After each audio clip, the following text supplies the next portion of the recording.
scripture just kept coming up in my head just over the past 6 months, 7 months.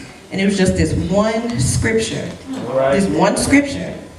And I'm like, let me go look this up. Because for some reason, this keeps coming in my head. And I knew it was due to everything that was going on. This pandemic is going on. We haven't been able to travel. We haven't been able to get out. We haven't been able to see family and friends. Different things were transpiring. All right.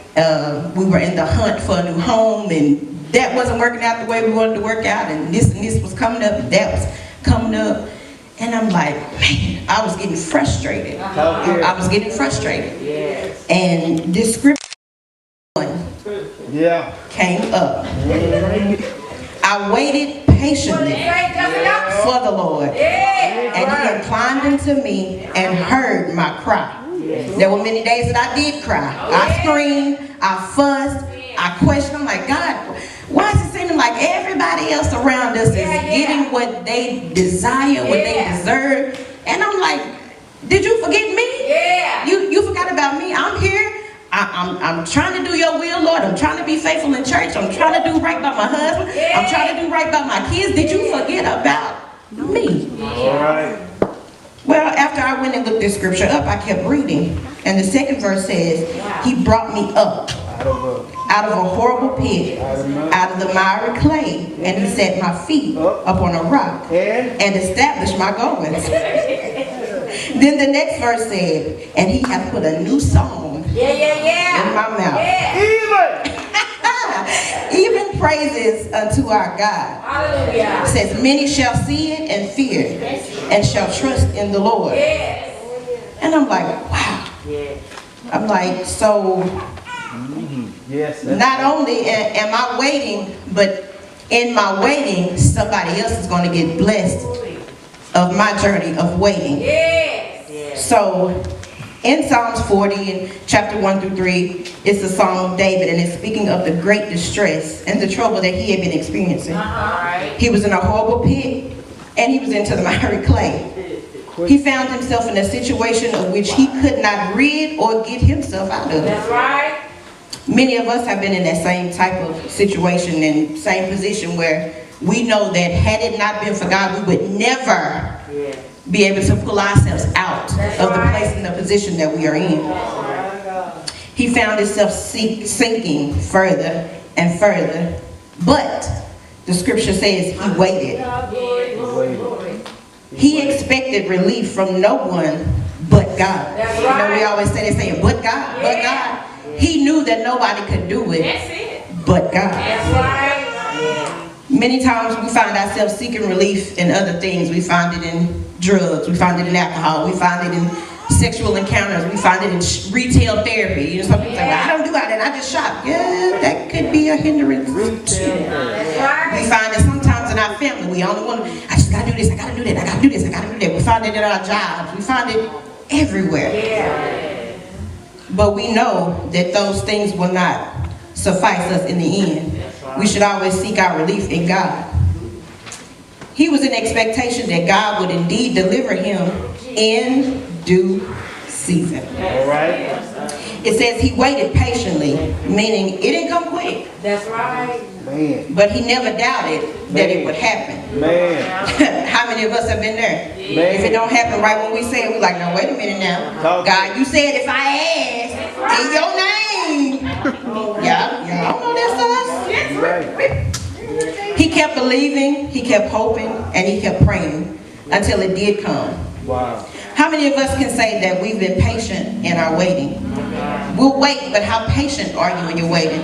Are you at a place and at a point enough in your life where you say, okay, God, this may take me 6 months, it may take me a year, it may take me 6 years, but I'm willing to wait for what you desire for my life. All right. That's good. Many of us have tried to rush God and his divine purpose and timing for the things that he has destined for us. You know, I was talking about us looking for a home, and we went to one home and we looked at it like, yeah, we like this house. Then we found out this was going on with the house. And we went to another house and we like, yeah, we like this one. And we found out this and this was going on with the house. So in the long run, this was going to cost us blah, blah, blah, blah, blah to get it to where we wanted it. Then we went to another house. We got the paperwork filled out. We started going. We got in the car, and I'm like, I looked at Larry. I'm like, do you want it? He like, do you want it? I'm like, mm-mm. But even in that process, it was a long process. But when we finally decided to just sit back and say, you know what? Okay, God, I'm frustrated, but I trust that what you have for us is for us in your due time and not mine. Now, once I got out of myself and said, okay, look, this is what you want, but it might not be what you need. So once we were able to do that, God blessed us with, I'm going to say the house of our dreams, because it was everything that I had on, you know how you had your little checklist? It was everything that I had on my list of things that I desired and I wanted. And now when I walk in there, I'm like, yeah, God, you did that. That wasn't us. You did that. You did that. That's right. Thank you, Lord. This song is a wonderful example of the way God carries out his plans and purposes in each of our lives. He does this in his own way and in his own timing. He does this to develop our faith in his word and to enlarge our trust in his never failing goodness and grace. So if he just automatically just came every time he says something, God, can you come? He right there. God, can you come? He right there. What would that do for you? Say, well, every time I call him, he gonna be right there. So I ain't gotta trust and I ain't gotta have no faith because he gonna be right here every single time.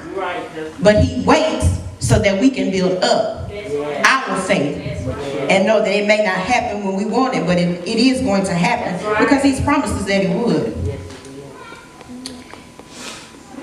God has promised us in his word to be an ever-present help in the time of trouble, and he promised us that all things will work together for the good of those who love him with all their heart, fit into his plan, and lean not unto your own understanding. We have his promised assurance that his help will come at the right time. He does not provide his help too soon because it wouldn't allow us the necessary time to build up our faith in him and to deepen our trust in his never failing word. But we are also assured that his help will never be too slow. He'll come just when we start to lose heart and become discouraged. All right. So I ask you today, what will you do while you're waiting? Wow. Make use of your wait. For those who wait with expectation and patience can reap the greatest reward. Wait, I say, on the Lord. Be of good courage, and he shall strengthen thine heart. Yes, Lord.